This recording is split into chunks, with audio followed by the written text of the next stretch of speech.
Hey, this is Nemo. Don't forget to like and subscribe. Today I am talking about Fallout 76 concerns.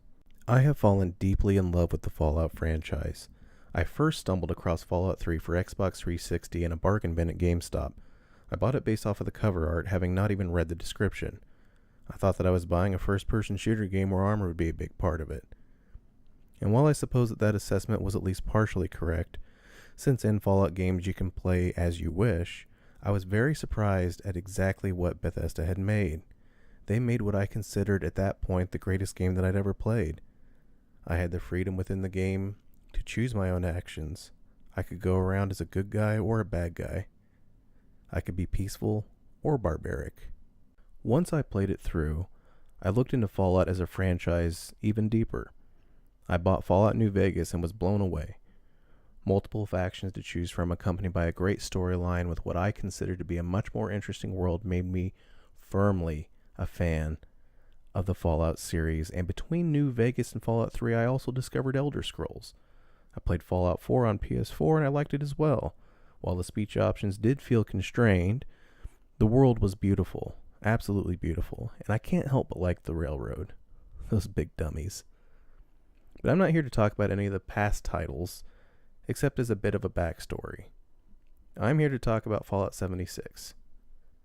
When I watched Bethesda at E3, I was very excited and was pleased to see not only that they are at least acknowledging the next Elder Scrolls, but also I was happy to see another Fallout game.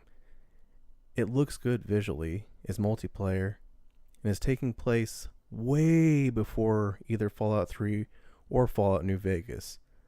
So there should be some elements of the unknown and the previously unseen. I am very excited to play this game, but I do have some concerns.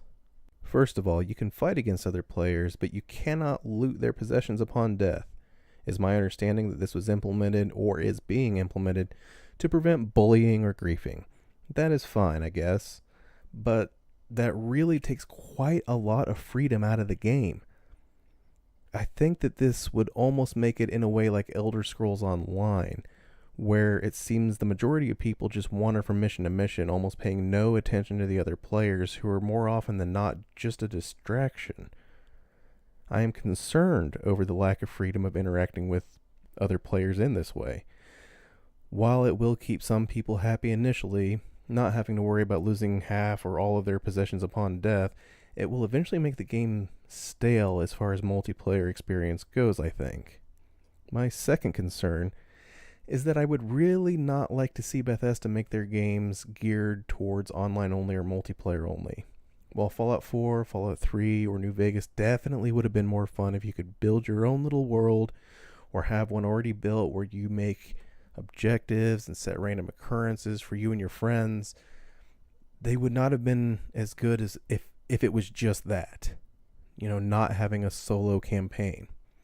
We see games moving in this direction quite a lot lately. For example, the Star Wars Battlefront reboot ignored single-player campaign completely. And that seems to be where the industry itself is headed.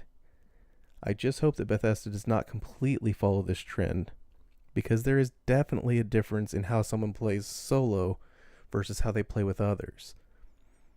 Bethesda, if you happen to be watching, I do plan to buy Fallout 76. I love your titles in general, and you've given me many, many hours of joy, sometimes during the roughest times of my life. All I'm asking is that you please don't throttle our choices too much, and please don't move towards multiplayer or online only. Fallout 76 can be just like a one-off thing, sort of like Elder Scrolls Online. We love them for what they are, but we don't want them to replace what we know and what we have and what we love. Anyway, those are my two biggest concerns. There are a few others that I have, but I just really wanted to get those out there. I don't want player freedom to be compromised, and I don't want to see all Bethesda titles moving towards online only. Anyway, thank you for watching. Let me know what you think, and don't forget to subscribe.